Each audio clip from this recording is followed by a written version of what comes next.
Welcome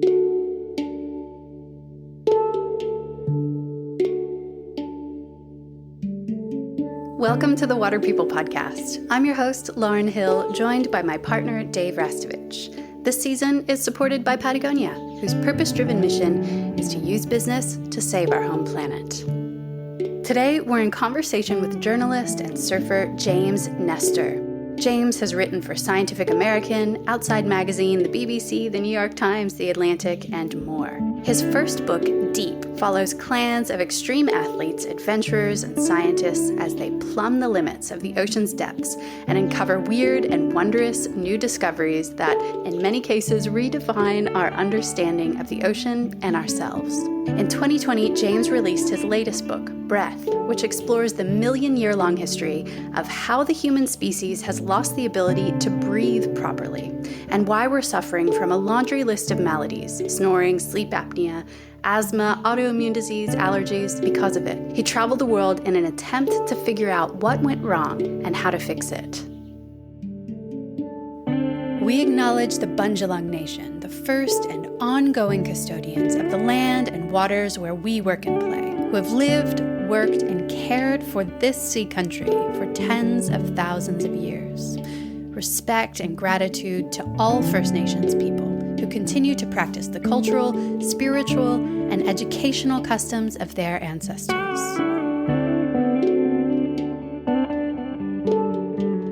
I was really excited to chat with James Nestor because I love his books. He is a narrative science journalist, and I loved his first book, Deep, about freediving and interacting with cetaceans. And then his second book, Breath, has just been huge for our family. As you'll hear in the podcast, our son, Minnow, has disordered sleep breathing, so he has kind of sleep apnea, and he gets stuck in these patterns like many children do. Up to 50% of kids are chronically mouth breathing, and as many as 60% of us adults are mouth breathing at night, and it's terrible for us. It's one of the precursors for so many diseases, and we could just be doing better. And so I was really excited to chat with James because he has all of these really practical ways to better our breathing that's backed by peer-reviewed data.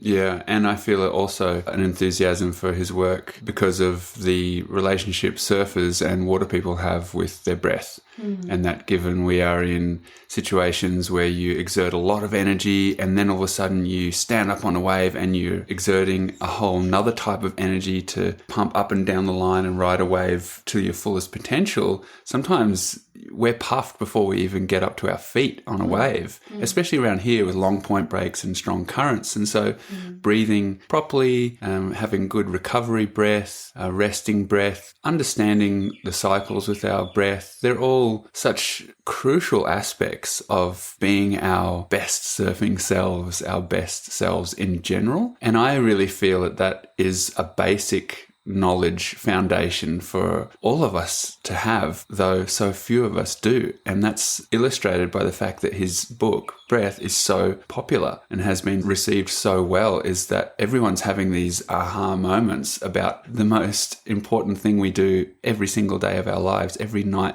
of our lives. And so I have that enthusiasm on that angle with James. And then also, like you said, he has the ability to be quite cerebral and using science and data and numbers and big stats. And then he slips into his own story of applying some of those understandings and how challenging or rewarding that is, and he does that really well. We kept encountering James' book, Breath, specifically as we were going into sort of pediatric sleep specialists, doctors, and osteopaths trying to work in different modalities with Minnow and to better his breathing. And so we grabbed the book and then we reached out to him, and I just feel really grateful to have gotten to sit down and chat with him firsthand. But I feel like it was another one of those moments for both of us where we were just like, why do we not know this? How can we live 30, 40, 50 years, a lifetime, and not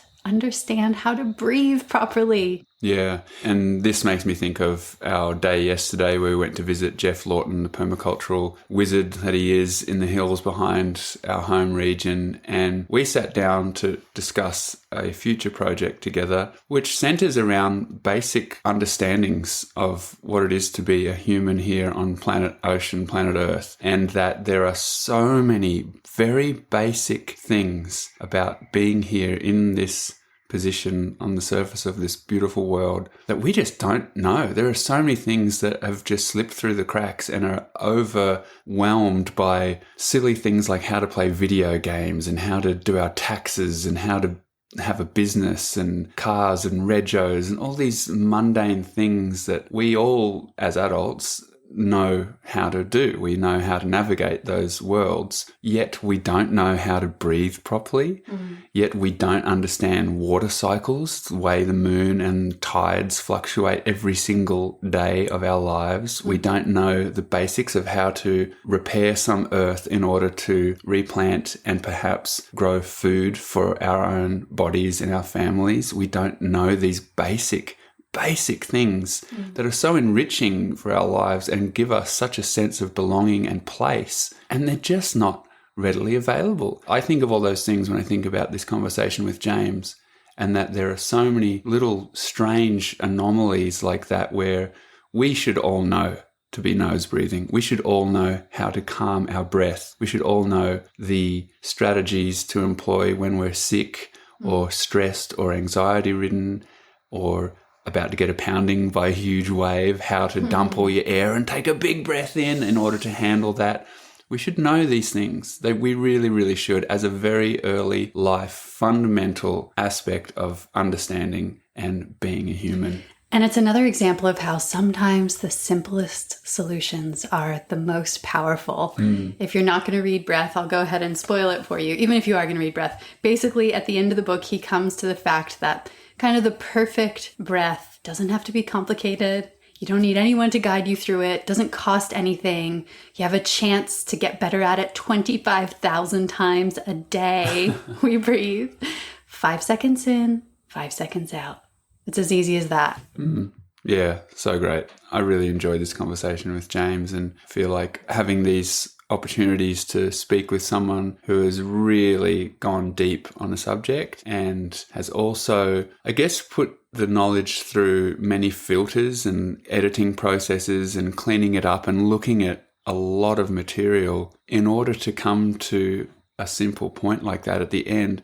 But seeing that in this day and age where there's so much information being thrown around in our modern world, especially on the internet, that can seem like it's really verified and strong data. But all it is just someone sitting kind of like us right now in a room spouting some mind noise, and then others really find that quite, I guess, encouraging or convincing and will run with it. But someone like James, someone who is a studied investigative journalist, has to go through that process of fact-checking everything, looking at things from so many great diverse angles.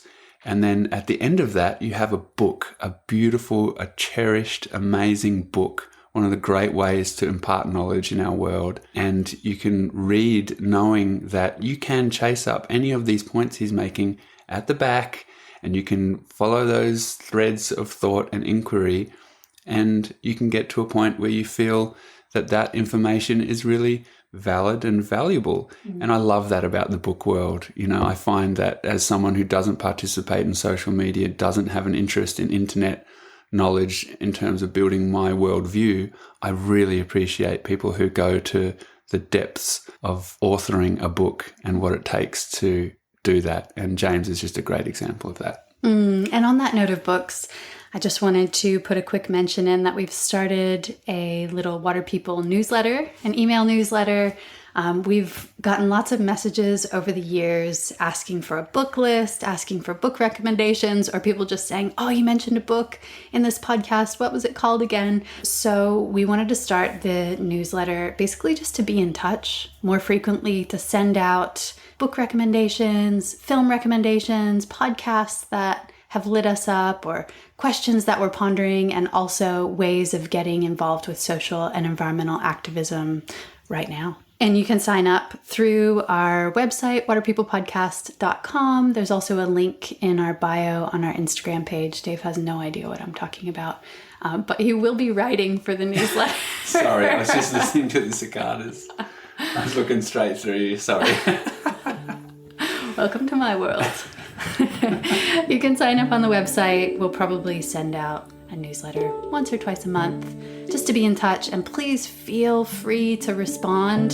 Send us your recommendations, whatever's lighting you up right now in terms of books, movies, people, suggestions for people we should have on the podcast in the future.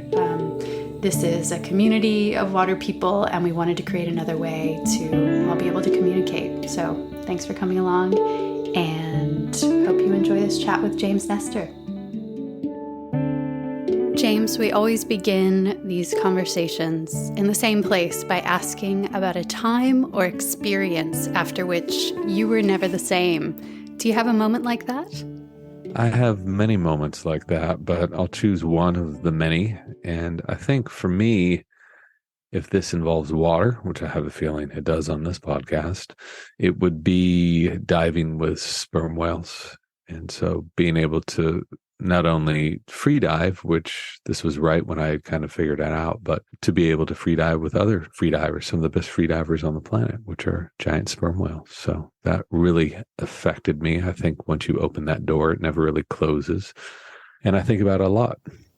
What do you think of when you recollect it?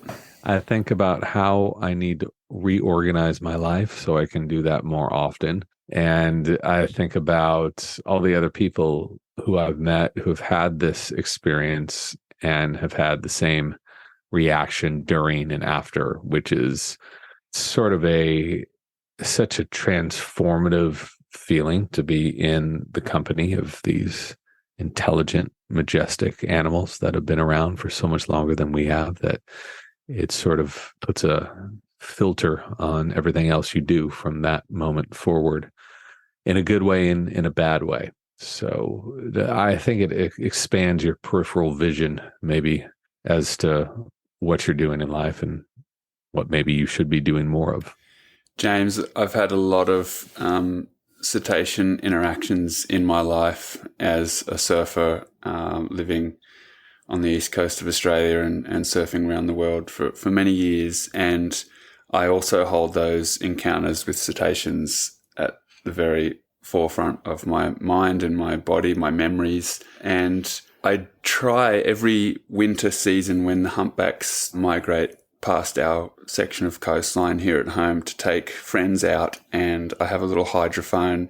I drop it over the side of my boat, and I put the headphones on my friends' ears and just watch them melt, watch them come alive, however many words. You would, I'm sure, be able to describe it far better than I, being a wordsmith. But I just watch people have such a deep and enlivening experience. And I'm just wondering, what are some of your thoughts around that? Why was that the first thing that you shared with us? I think that humans have done a really good job of always assuming that we are the smartest and most omnipotent life form that's ever been here on Earth or in the universe.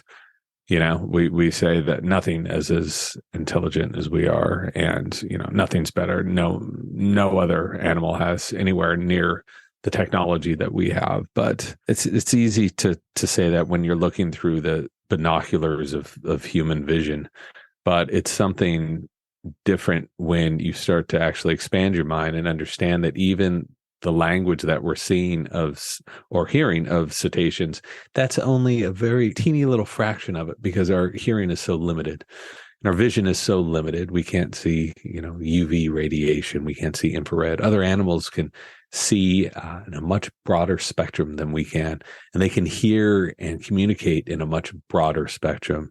And dolphins are an example. We hear this squeaking, we hear this clicking, and we think, oh, that's so cool. Listen to all that.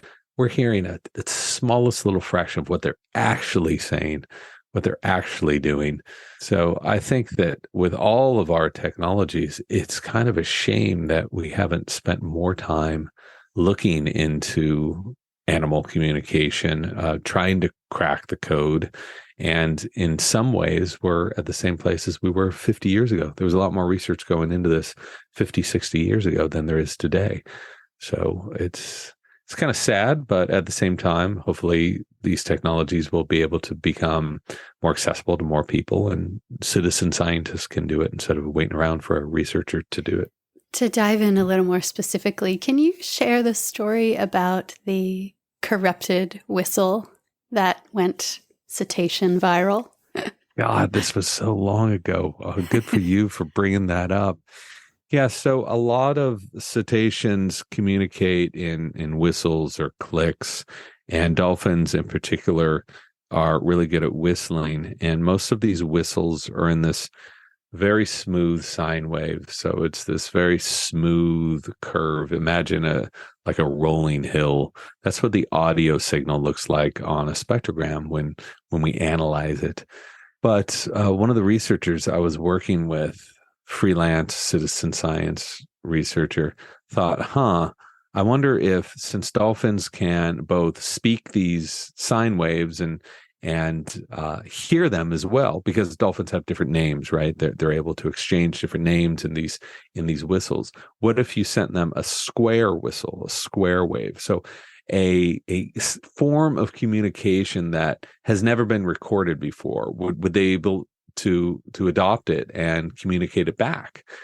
And so that's what this researcher did. I mean, this was the level of his technology. He was putting like a cell phone in a Ziploc bag and going down there and using that as his speaker. Still works, just lost a few phones in the process. But he found that when he communicated this square wave, not only were they able to hear it, but they were able to then transmit it to one another. And when he was back in the water months later, they shot that signal, his name, back to him.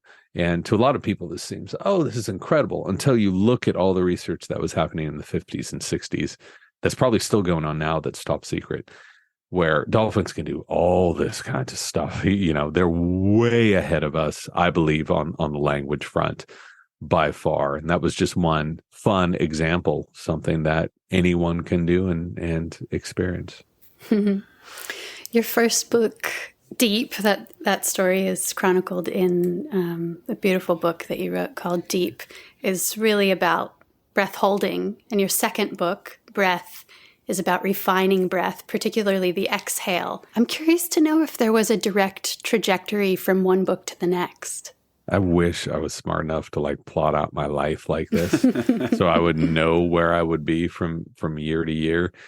And the weird thing about this is I did not see this connection until people started bringing this up. Yes, the first book, there's a lot of free diving, there's some breath holding, but it's really about the human connection to the ocean from the surface to the very bottom of the sea, not just about free diving, even though there's a lot of free diving in it, because that's a great way of connecting with the life forms there.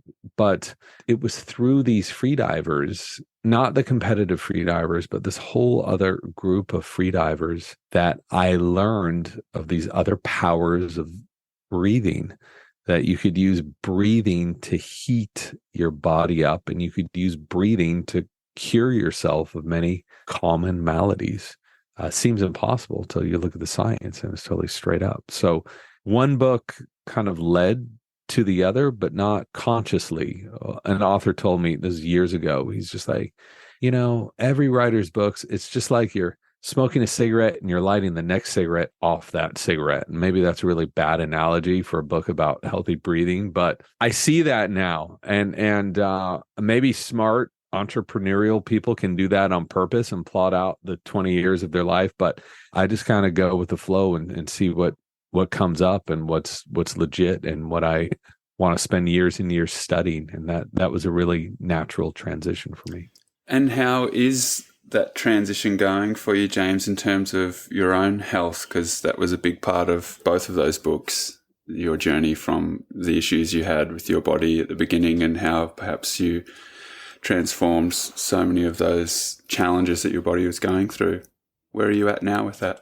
Yeah, it's funny. I never wanted to have any of that in these books. And I hate reading nonfiction books that the writer, the author, has to always pop his or her head in and tell you about themselves. It just really annoys me. So there was a lot of fisticuffs with me and the editors, but they wanted that to be in there to just kind of give a little context. So we took out as much as I possibly could, but give a little context. And the context that I was trying to communicate is that the problems that I was having weren't thankfully some rare genetic disease. It was the problems that the vast majority of people on this planet are having. So I was just trying to demonstrate that, I'm as susceptible as this stuff as everyone else. And the fact that I'm getting these things means that other people are too. They probably just don't realize it.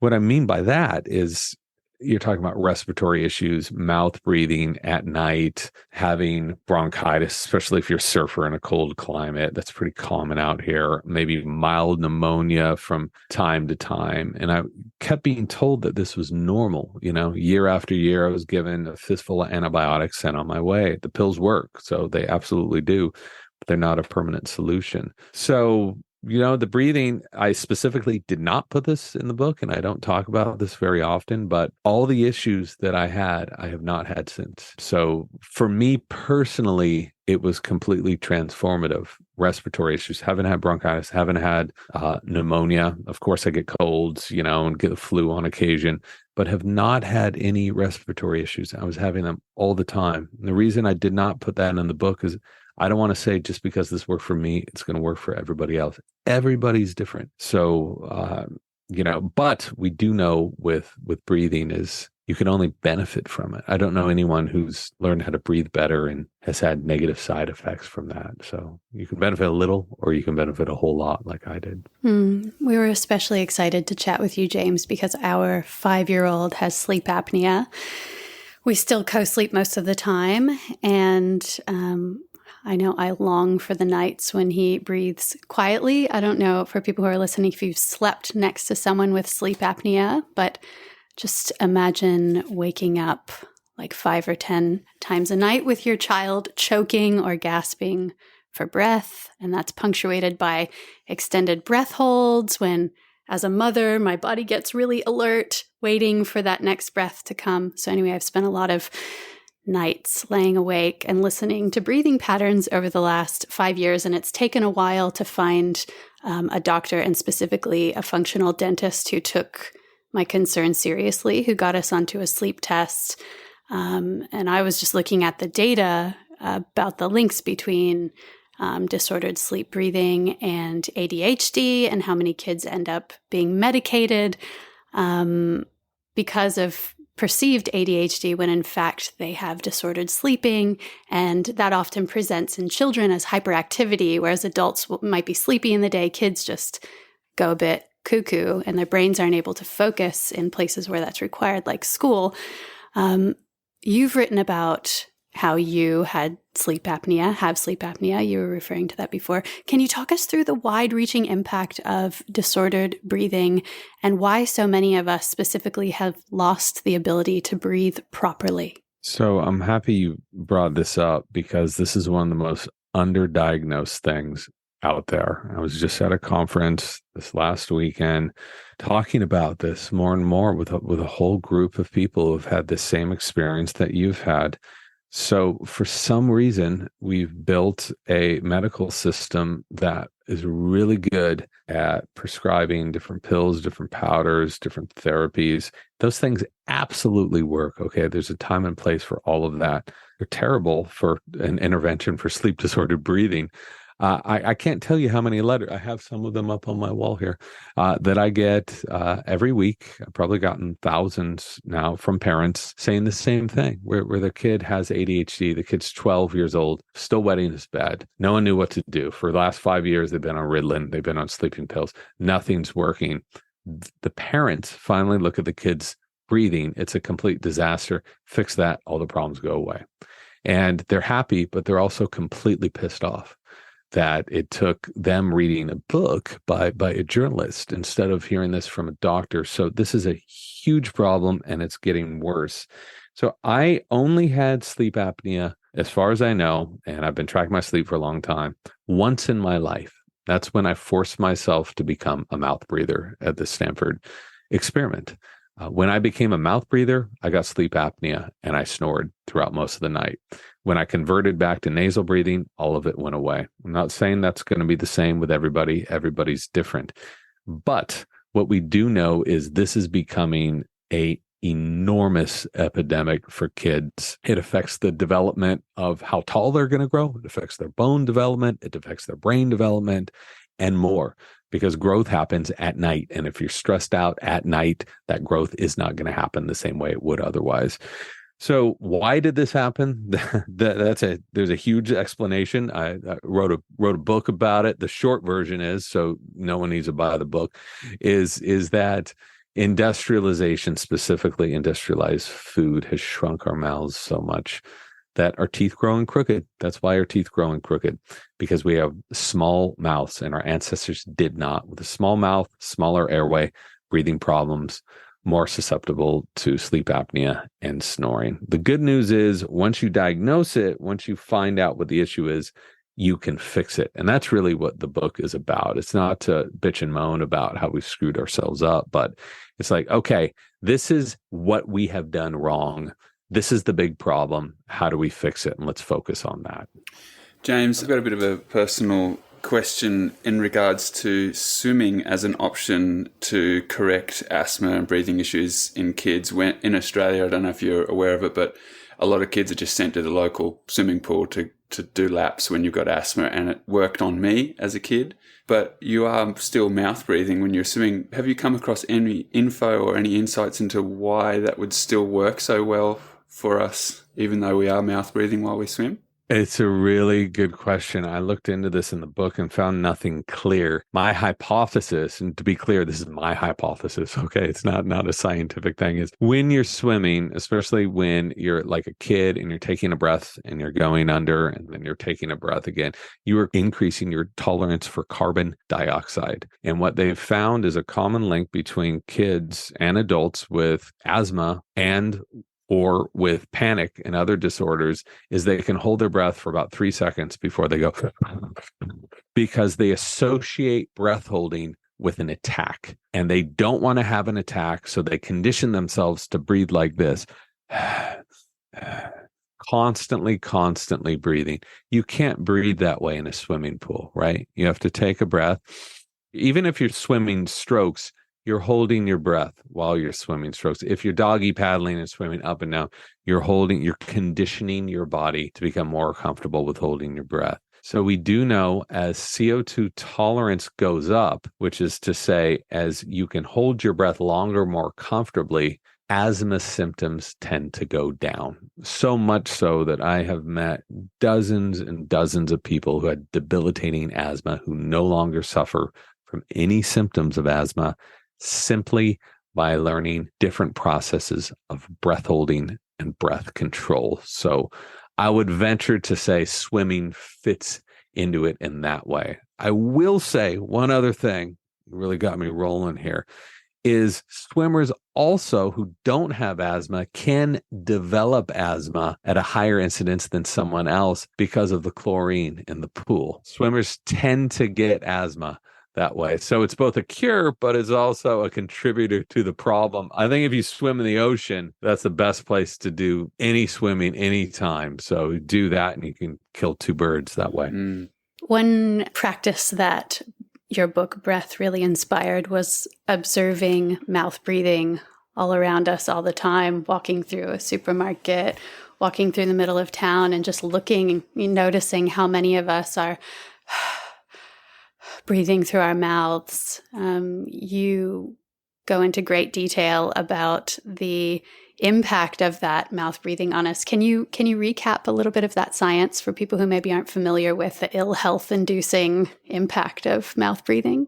Sure. So breathing through your mouth on occasion is totally fine, right? So if you're laughing, breathing through your mouth, if you're doing really extreme workouts, sometimes breathing through the mouth, you're about to suffer a debilitating hold down from a big wave, like take a huge breath through your mouth. That's all great. What I was trying to focus on in the book is chronic mouth breathing. What you're doing the rest of the time that you're not in those states of laughter or in extreme fitness. And it turns out that, up to 50% of kids are chronically mouth breathing, and more than 60% of us at night breathe through our mouths. And so people say, well, who cares? I have a mouth. I should be able to breathe through it. And you can if you want, but it's extremely different than breathing through your nose. When we breathe through the nose, we're slowing down air. We are filtering it. We're humidifying it. We're treating it and conditioning it so that by the time it reaches our lungs, that air is much more purified. Our noses are the first line of defense. And for people with asthma or panic, it really slows down the breath and it makes it harder to hyperventilate. It's no coincidence that most asthmatics are mouth breathers. That's just most people who suffer from panic are mouth breathers. So we wouldn't have evolved this incredibly intricate organ randomly. All those very detailed and specifically constructed little parts of our nose serve a purpose, and that's to protect us. So mouth breathing is really essential to good health. How do we transition from being mouth breathers to being nose breathers? I know for our son, after a cold or a flu or something, he gets locked into this pattern of mouth breathing. And with a 5-year-old, it's incredibly challenging and frustrating. And I find myself becoming the mother that I never wanted to be, nagging about breathe through your nose, breathe through your nose, breathe through your nose. Which ways have you found most successful to aid that transition? Well, depending on what age the kids are, and I've spoken to a lot of schools, kids don't care about health, right? You don't have to really worry about that until you're older, but they care about how they look. Maybe a 5-year-old doesn't, but just wait till you get into your teens. Show them pictures of people who are chronic mouth breathers versus people who are nasal breathers. Show them what happens to your face. Show them that they will be significantly, I won't say less attractive, they will have a significantly more retrognathic profile, which may be some attractive to some people, but it really dramatically affects how your face grows. And that seems to really scare kids into doing it. For teenagers, it works awesome. And then they're dedicated to breathing through their noses. For young kids, it's no coincidence that a lot of respiratory problems develop after a bad cold or a bad flu. That's how a lot of asthma develops from that. I would make it more of a game, maybe reward this guy when he's nasal breathing for a couple hours. I don't know if you've seen myotape. I have no financial stake in any of this stuff, by the way. I think it's a great product. It goes around the mouth and it trains kids they can open their mouth at any time. They can even use it while eating, but just trains them to keep their mouth shut. This is especially important at night. So even if someone is a nasal breather in the daytime, at night, if you're a mouth breather, that's when growth happens, right? So you are influencing how you're looking every single night you go to sleep. So I think it's especially important at night. I think that myotape helps. I think a reward system could help. I think just making them more conscious. They'll feel different if they're nasal breathing as well. Humming is a great exercise. Singing songs while humming, because that increases nitric oxide, opens up the nose. So every kid's different. Every way of convincing a kid to do anything is different. But I try a few different things and see what works.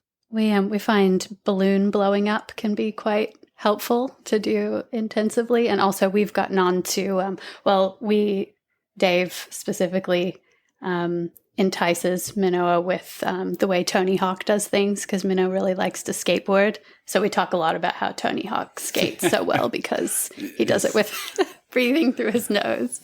And we also we have an oral appliance too. We've gone down that route. So he is kind of, the breath is directed through his nose more directly.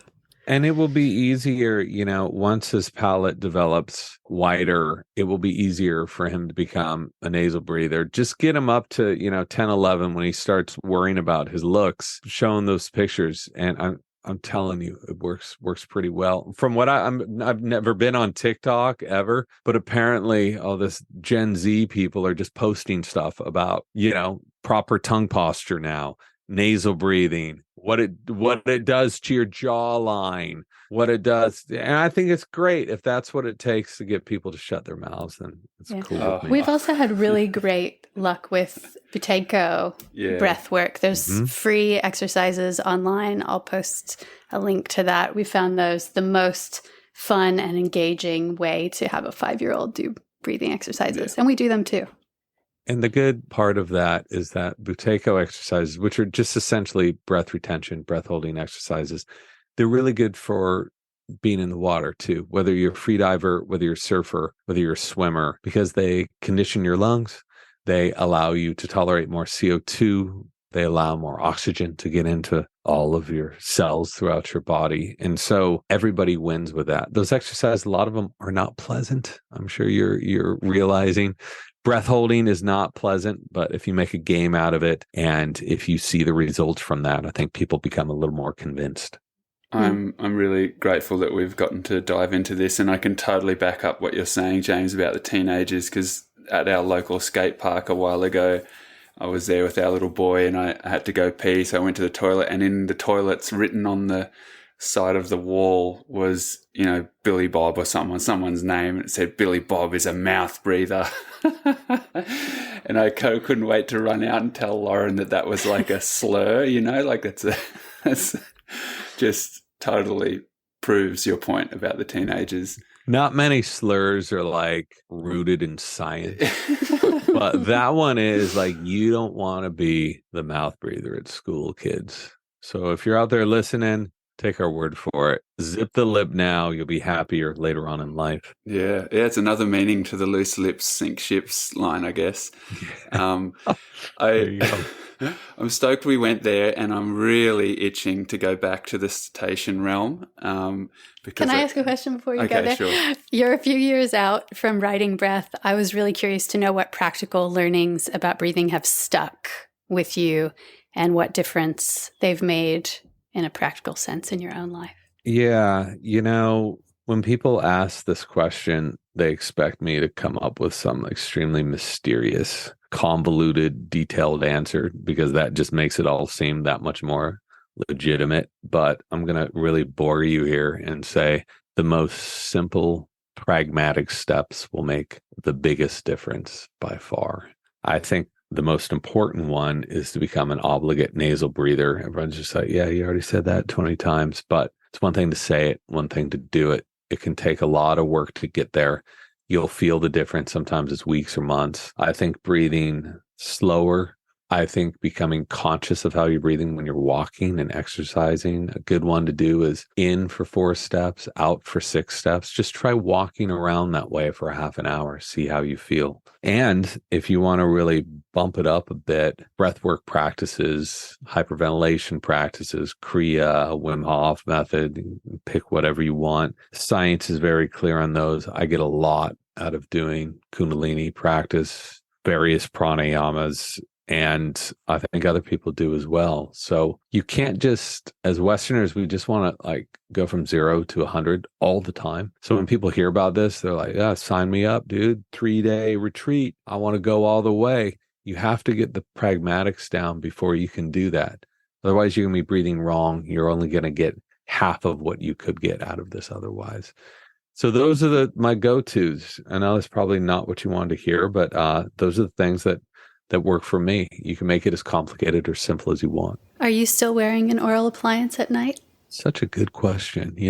I wasn't. I did that as kind of a journalistic experiment and experience. For a year, I did it. I was religious about it. We took that scan before and after. I had all this crazy bone growth and airway growth. And then about 5 months ago, I heard from Ted Belfour. I was going to New York. He's like, well, how's it going? You've been wearing it for 3 years now. And I'm like, no, I haven't. I've been wearing I wore for a year. So I took a couple of years off, but he convinced me to get back on it. So I took another scan. This was about 2.5 months ago. And in the new year, I'm giving myself till the 1st, and then I'm going to put that stinking thing back in my mouth for a year at night and see what happens. It's only at night. How did the scan go? Did it show the retention of that growth that you grew? It did. Yeah, surprisingly, it did. Wow. It was, just like with natural aging, some areas were starting to deteriorate a little bit, but most of it stuck. And from what he told me and what another researcher told me is once you start generating that, the body's just like, oh, okay, I can't shut this down. This is just part of the factory now that we have to keep building. So I'm curious. I don't think anyone's ever done this where they've hopped on it, hopped off for 2.5 years and hopped back on.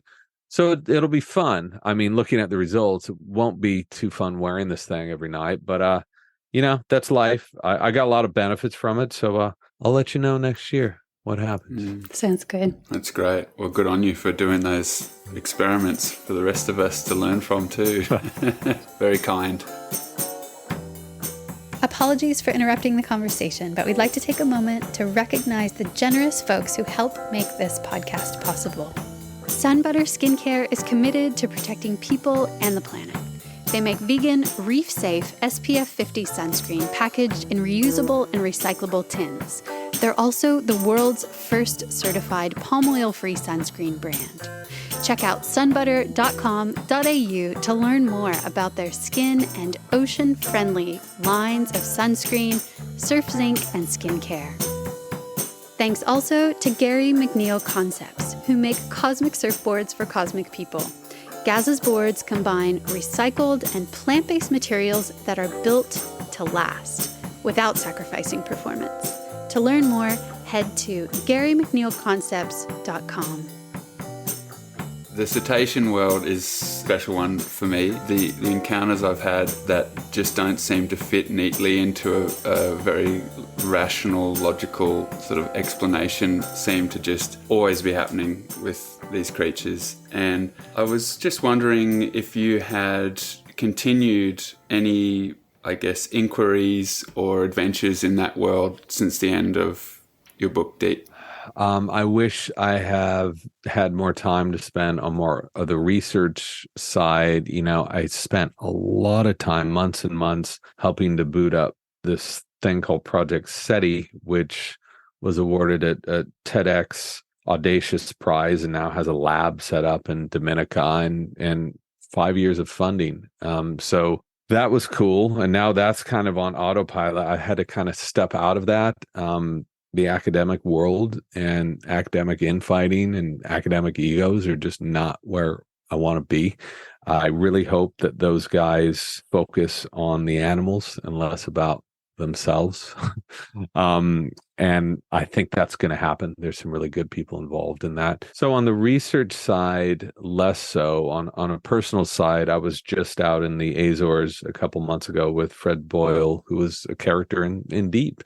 So it's cool, like meeting these people 10 years ago, still being in contact. And lo and behold, the first thing we did was get in his boat and go dive with some rays and some fish and some sharks. And it was just like, no time had passed. And that's such a special place for me to be in the water, to be away from everything, away from my phone, away from computers, and just be locked into that zone. I don't get that opportunity as often as I like. In San Francisco, there's really no free diving here. And I've been all, traveling and researching with a completely different project. So it's at the top of my mind whenever I'm in a place that has clear water. It's the first thing I'm looking up. How do I get a wetsuit? How do I get someone with a boat? How do I get in the water and take a dive? I'm really interested in the area of tech and technology and putting it in its place in our modern world, not assuming that it should always be present in all of our endeavors. And I really loved in Deep the adventures of freedivers and the world of research joining together. And I just wondered if you would be able to share a little bit of that for people who are listening who may not have read your book. Sure. This is one thing that's continues to be pretty frustrating to me is the academic world, people who have been taught that they cannot get in the water with the animals they're researching and view that as illegal and as unethical. They are still in power and resisting this. So even with this new project, freediving was a big part of it. I don't think it's ever going to see the light of day. I think these other people who live their life, they're marine researchers, but live their lives on the deck of a boat, in a fleece jacket. And I know that because I hung out with them for years. I'm not saying they're doing bad research, but my God, don't you want to be connected with the thing that you're studying? And I think that there's different kinds of information you can get when you are having your own communication with one of these life forms. There's stuff that you can do outside of it where they don't know you're there. That's very valuable. But there's something extremely valuable of being face to face with them and having them interact with you. That will always be disavowed through the larger academic circles. The reason is, I think, because a lot of marine biologists don't know how to free dive. And I think that they're threatened by the people that do.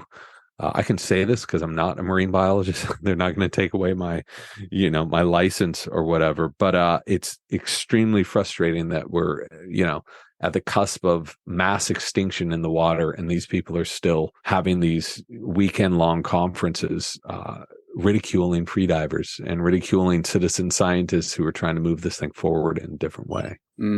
It makes me think of the skeletal system in cetaceans and the hand, like bone structure in their fins, and the myth. And, it's kind of cringy, the new age circles that speak of, mystic cetacean messages and everything.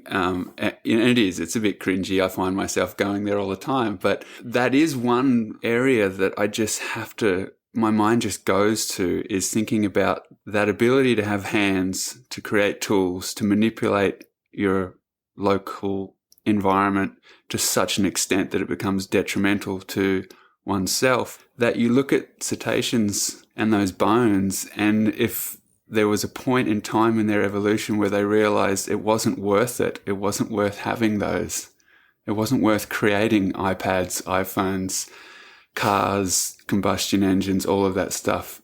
It's just an area to me that seems like a great area to dream and wonder. And I just was wondering if you think along those lines or think anything like that at all. Yeah, it is something I thought about, because a lot of people say, well, if whales are so smart, why don't they make a nuclear bomb?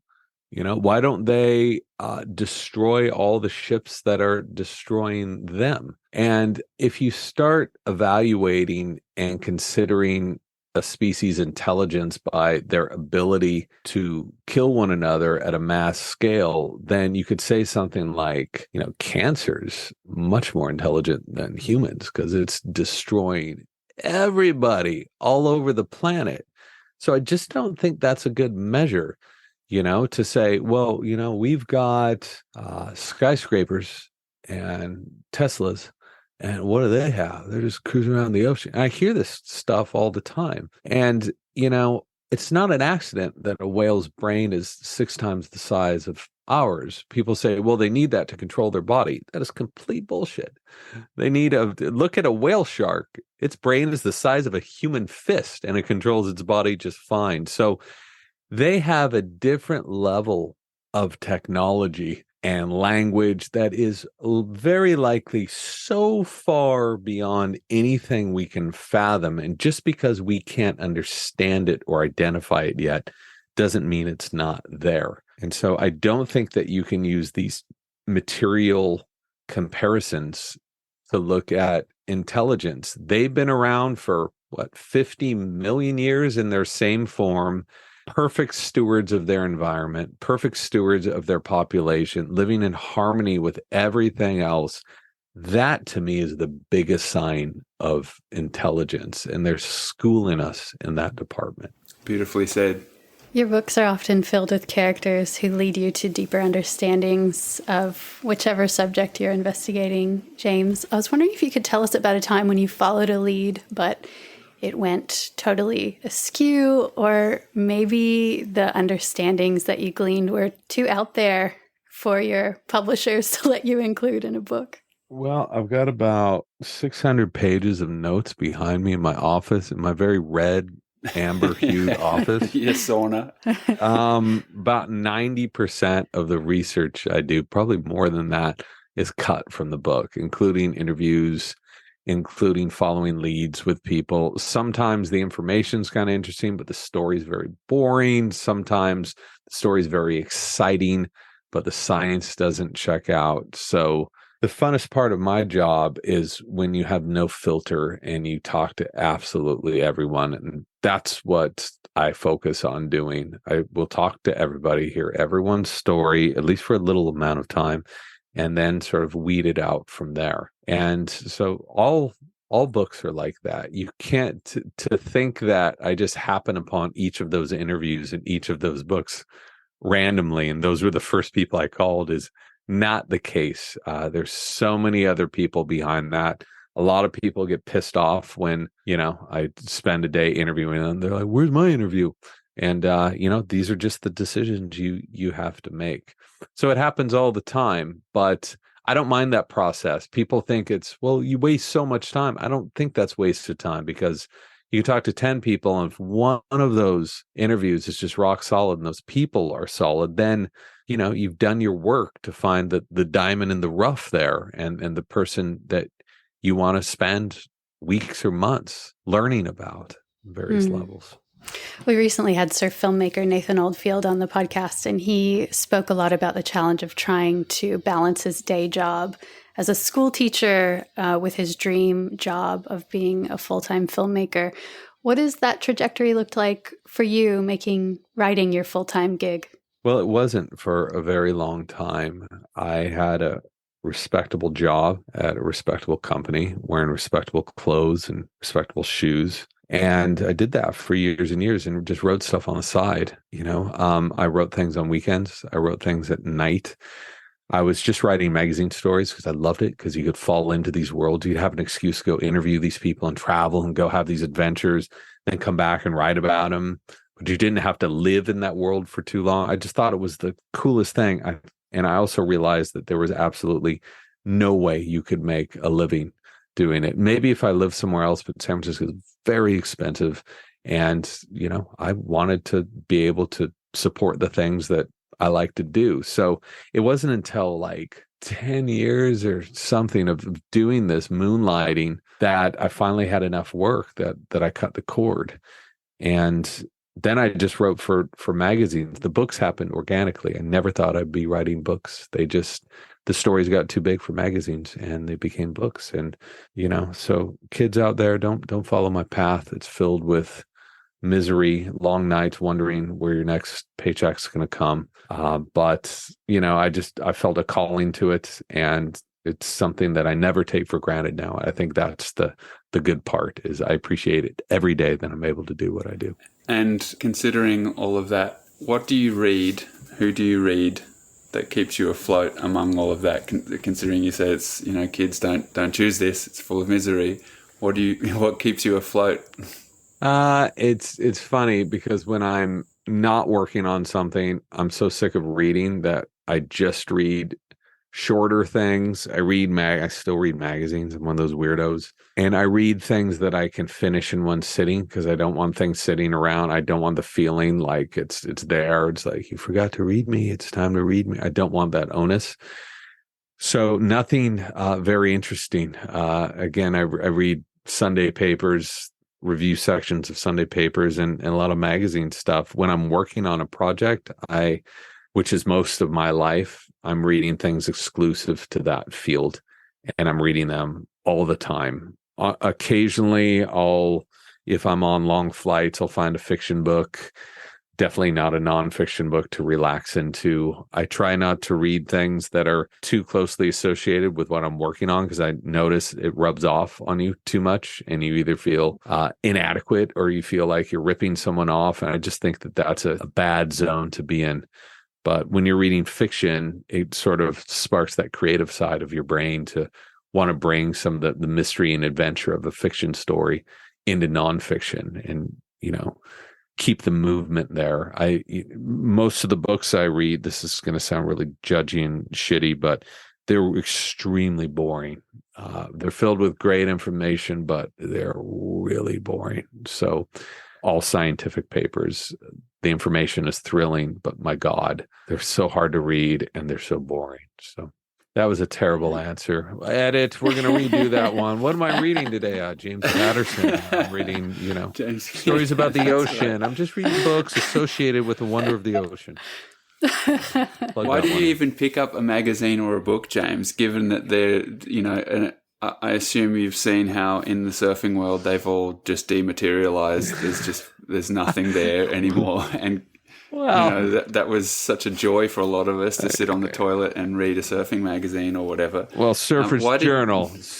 Journal is still flying the flag. So It is. Yeah. It's true. They're there. What's the point of doing that? Like right now, when everyone has the opportunity to read, streams and streams of text on a screen, or to just hold one book that has one idea that someone has deeply dived into, like yourself. What motivates you to go to that world, to keep turning up in that world? I think because of what you said, we're so focused on the bullet points, but the bullet points are important. Okay. Those are the things a lot of people remember. But unless you understand the context behind these bullet points, you're never going to remember this crap ever. So especially I've noticed when it comes to health, read a health book, it's just filled with bullet. You do this, you have to have this at this time of the day. You do this, and like, cool. Yeah, it makes sense. Okay. Yeah, I'm all into it. Next chapter, I've completely forgotten it. So I think that it's easier to tell someone a story about something that puts them front and center, right? This is about their bodies and allows them to explore the world that story came from, that hack, that health tip came from, so that they retain it. This sounds super cliched, but if you paint a visual picture of a mouth breather, of whatever, people will retain that rather than being scolded. A lot of books, science books, like to scold you, health books. You're doing this all wrong, man. Come on, eat this way, like no carbs. So I just think it's a different way of telling stories. I don't know if it's too fitting of these times. Things are changing, but at the same time, maybe we've reached peak bullet point and people want to slow down into something. I think one thing that was really inspiring for me, you could say this about movies or miniseries or whatever. People are like, oh, it's just all crap. It moves so fast. You can't retain anything. They're not immersing you in these worlds. And then My Octopus Teacher comes out, the simplest story, slowest story in the world, and blows everyone's mind. And it's going to stay with people for a very, very long time. So it's harder to do that. It takes a lot of time and patience, but I think people retain it. And it's much more fun for me than to write bullet points to immerse myself in these worlds. And a lot of the worlds are stale, but some of them are really, in my opinion, are really interesting. And if I'm interested in it, and my editor's interested in it, we think, maybe someone else might be interested in it as well. Our brains are hardwired for the narrative arc, aren't they? They resonate in ways that data doesn't quite land. James, I was so curious to ask you. You're speaking about the time and the dedication it takes to put these books together, to wade through the research. How do you know when the story is the one that you're willing to devote years of your life to? Is it a gut feeling? Is it a sense? Is it just that all the science is aligning? What is it for you? Well, I have two answers to this. So writing a book, I've always sort of compared it to packing for a big trip. You were never done packing for a big trip. You can have your suitcase open and you go, oh, I'm going to take this out. Oh, I'm going to put this one in. You kind of need someone to police you. You need an editor you can really trust that says, it's time to turn off the faucet, okay? And it's time to look at what you've had here and start doing the real work. So a lot of people put off the writing work because they just want to constantly research. So there's different ways of writing, but there's writing books that are like of this moment, and you got to get them out real quick, and those are big money makers, and they're great. But I couldn't imagine, especially having worked like a real job, to then dedicate 5 years of my life writing and pursuing something that I wasn't interested in. I think you can pick up these books and you can tell within a few lines if someone's dialing it in. And I hate that feeling. It feels like I'm being ripped off. So it has to be something that I'm utterly fascinated with and that I really want to understand better. And that takes years and years to find these subjects, which is why I think one of the reasons I didn't even think about writing a book, because I never thought I'd have a subject that was good enough for writing a book, until it presents itself. I don't think you can find these either. I think that you have to be out in the world and they come to you and they develop on their own. What's capturing your imagination right now? So I'm finally, this last book, Breath, has been out for a couple of years. I've basically been on tour for 2 years, which has been incredible and awesome. But I'm at the state now where I really want to come into my dark, weird office here, turn it all off, and to get back into a deeper, slower, focused zone. And I usually don't talk about stuff I'm working on, but I found something. It's found me, actually, because I was not looking for it. That is absolutely blowing my mind right now, that I wake up every single day and I'm so frustrated with all the other crap I have to do, because all I want to do is to get deeper into this world. So it feels great to sort of, I have the luxury of doing that, of flipping the switch into writing mode. And man, I love it. I love the travel.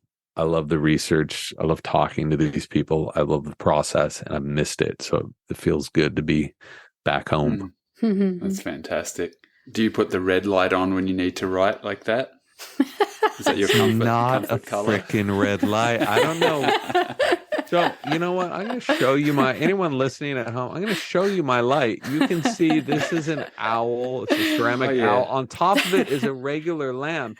It's not a sexy red bulb inside of your Yeah, my wife was was getting rid of this. And I said, you're not getting rid of that. You saw it, and now you see me, and I'm all red.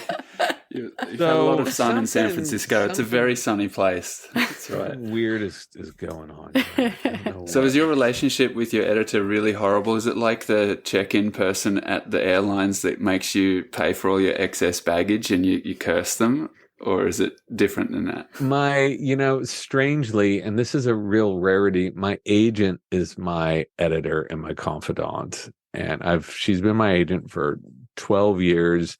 A lot of agents are like realtors. They just want to move stuff and sell stuff. But she is the best editor I've ever worked with. I hope she's not listening to this. That'll be really embarrassing. Also, inflate her ego. She'll go elsewhere. So I won't share this with her if you don't. But she's the one that tells me when to shut up, when to do this, when to do that. I sometimes push back a little bit, but she's almost always right. And so I listen to her.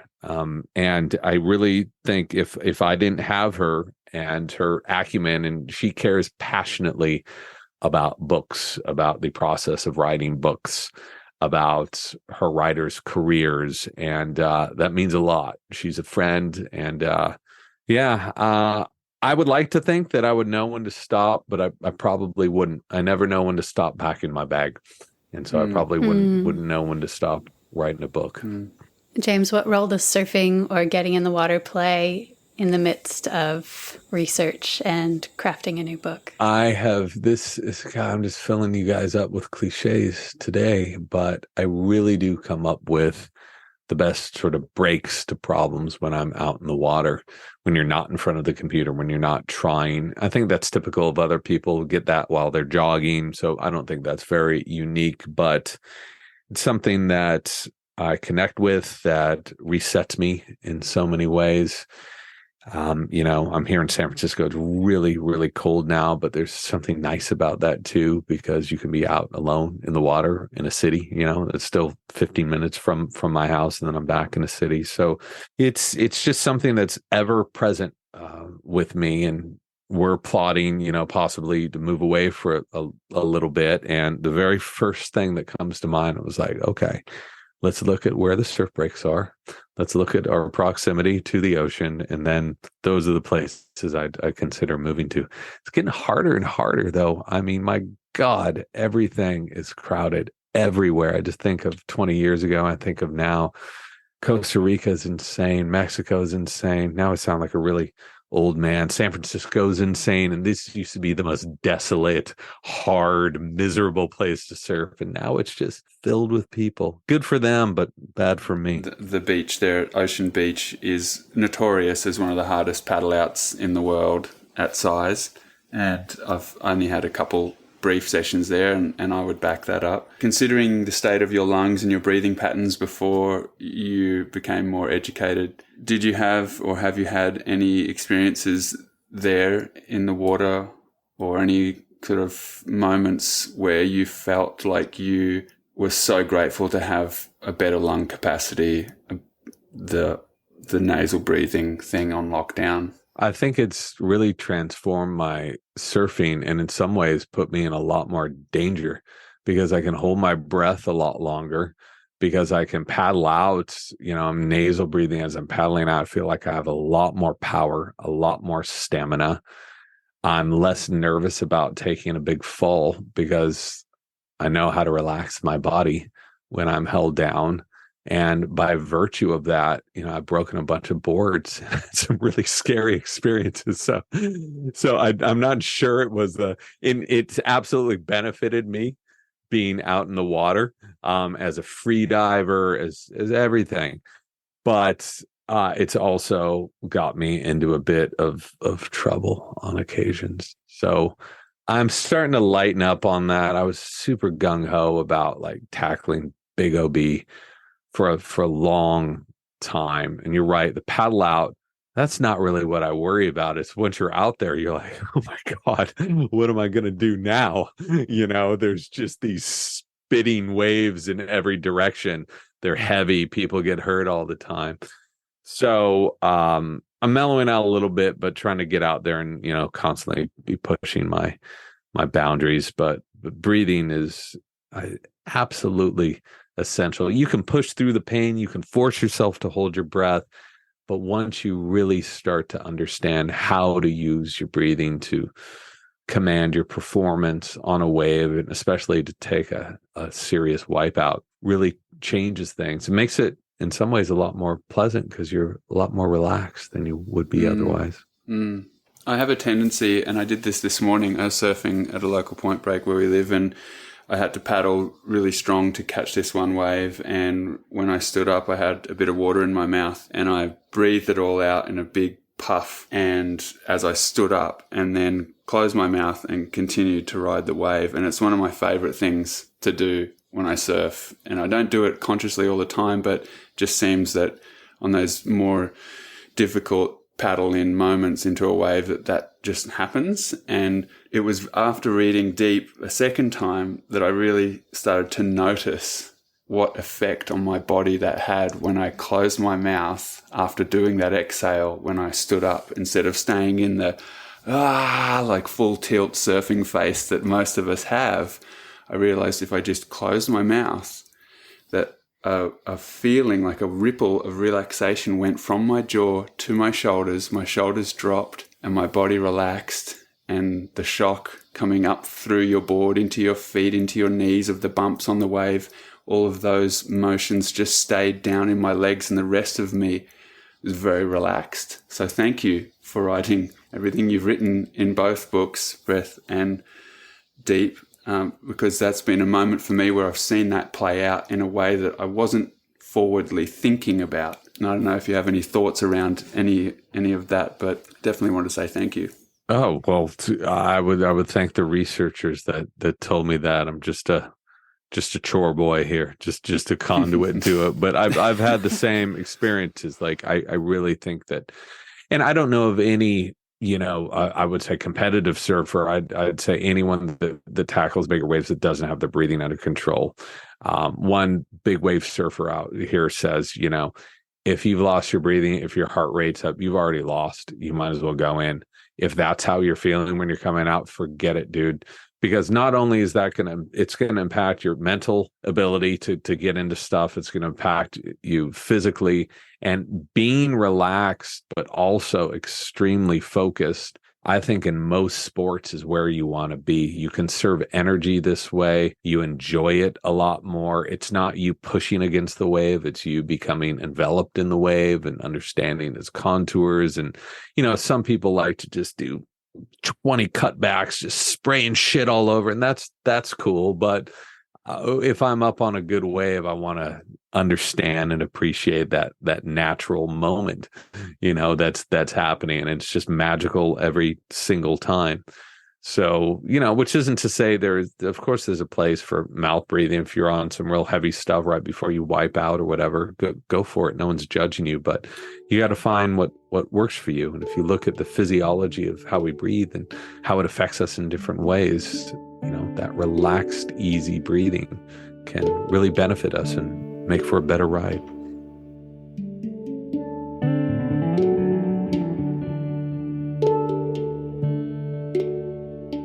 Thanks for listening with us today. If you have a spare moment, please leave us a review or consider sharing an episode with a friend. Both help us to find the very best stories from our global community of water people. This episode was edited by Ben Alexander.